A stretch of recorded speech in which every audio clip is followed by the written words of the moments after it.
Ration card रे नुआ member जोड़िया चाहते से डायरेक्ट फूड ओडिशा लिखि सर्च करके यही पेज को आप पलि आसवे। आसला ये देखिपे transfer member, transfer family, download ration card एवं एडिशनल मेंबर ये अच्छी न्यू रेशन कार्ड भी अच्छी। एडिशनल मेंबर उपर क्लिक करेंगे। क्लिक कलापर ये आप जहाँ को भी जॉइंट करेंगे आपण को जो निजे चाउल कार्ड जॉइंट करेंगे से आपन को ये चाउल कार्ड नंबर टी ये प्रथम मारे पड़ो।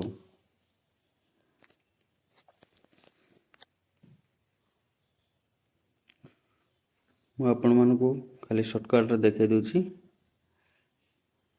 देखिपे चाउल कार्ड नंबर टी मारिदेली। मारिदेला गोटे ओटीपी गला आपण को नंबर गोटे ओटीपी जीव।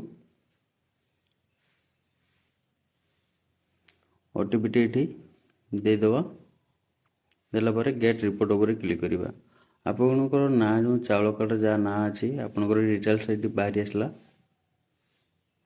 डिटेल्स बाहरी आसला आपण प्रथमे जिते जहाँ ना अच्छी छाड़देवे तापर तौक जी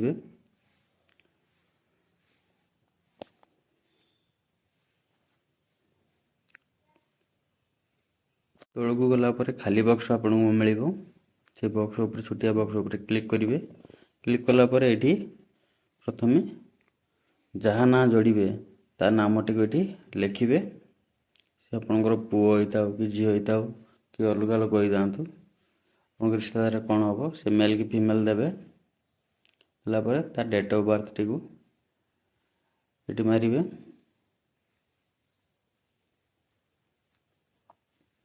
मुझे अनुमानिक मारदे डेट ऑफ बर्थ रा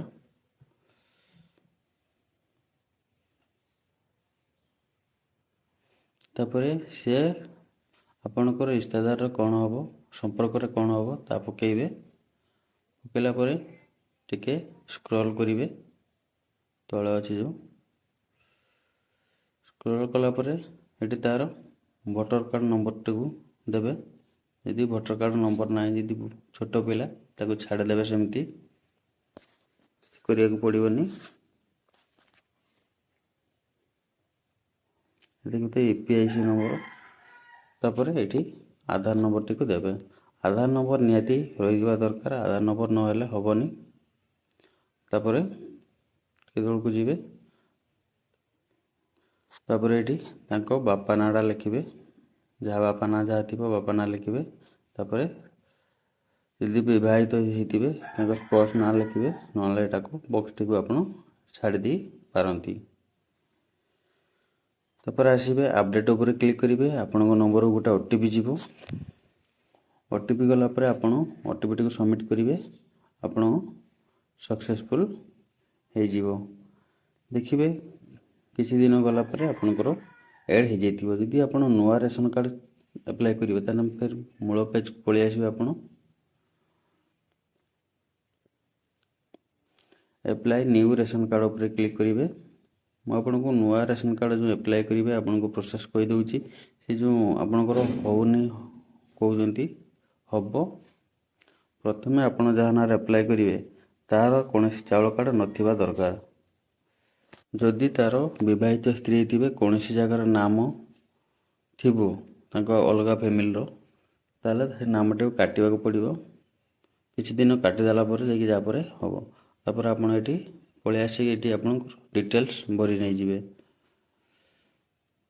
यदि आपंकर प्रेजेंट एड्रेस और परमानेंट एड्रेस सेम थी ताले बॉक्स उपर क्लिक करेंगे ऑटोमेटिक से पलि आसो। पलि आसला ये नेक्स्ट उपर क्लिक करेंगे।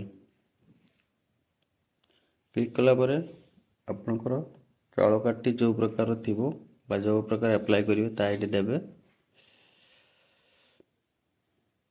तापर आपंकर ये पीओ नंबर जो आपंकर जी जो चाउल दौरान बर्तमान तो नाम अनुसार हो जानते से हिसाब से चूज कर नहीं जी आप एफएससी कोड दबे से ऑटोमेटिक पलि आसो।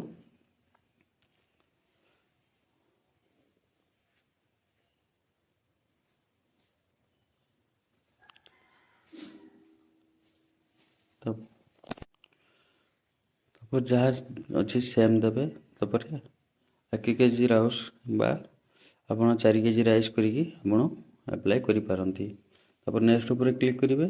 ତାପରେ ଡିଟେଲ୍ସ ଏଇଠି ଆପଣଙ୍କୁ କହିଥିଲି ଯେଉଁ ମେମ୍ବର ଆଡ଼୍ କରିବା ପାଇଁ ଯେଉଁ ଆପଣ ଇଏ କରିଥିଲେ ଯେପରି ସେହିପରି ଆପଣ ଏଠି ଆଡ଼୍ କରିପାରିବେ। ବକ୍ସ ଉପରେ କ୍ଲିକ୍ କରିବେ ପ୍ରଥମେ। ତାପରେ ଯେଉଁପରି ନାମ ହିସାବରେ ନାମ ଲେଖିଦେବେ। ତାପରେ ଲାଷ୍ଟକୁ ପଳେଇ ଆସିବେ। ଏଠି ଆପଣ ଇଲେକ୍ଟ୍ରିକ୍ ବିଲ୍ ଅଛି ଯଦି ଦେବେ, ଆପଣଙ୍କର ଯେଉଁ ଡିଭିଜନ୍ ସେଇ ହିସାବରେ ଦେବେ। ତାପରେ କନଜ୍ୟୁମର ନମ୍ବର ପକାଇବେ। ଯଦି ନାହିଁ ଆପଣ ଆକୁ ବ୍ଲାଙ୍କ ବି ଛାଡ଼ି ଦେଇପାରନ୍ତି।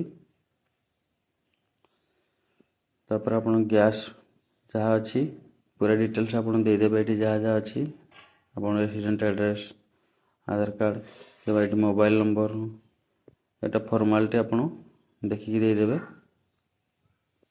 ଆକାଉଣ୍ଟ ନମ୍ବର ଦେଇଦେବେ। ଏଠି ଦେଲା ପରେ ସେଭ୍ ଉପରେ କ୍ଲିକ୍ କରିବେ। ଆଉ ଆପଣ ଆପ୍ଲାଏ କରିଦେଇକି ଆପଣ ଡାଇରେକ୍ଟ ବସିଯିବେନି। ଡାଇରେକ୍ଟ ଆପ୍ଲାଏ ଫର୍ମଟିକୁ ନେଇକି MA ପାଖରେ ଦାଖଲ କରିବାକୁ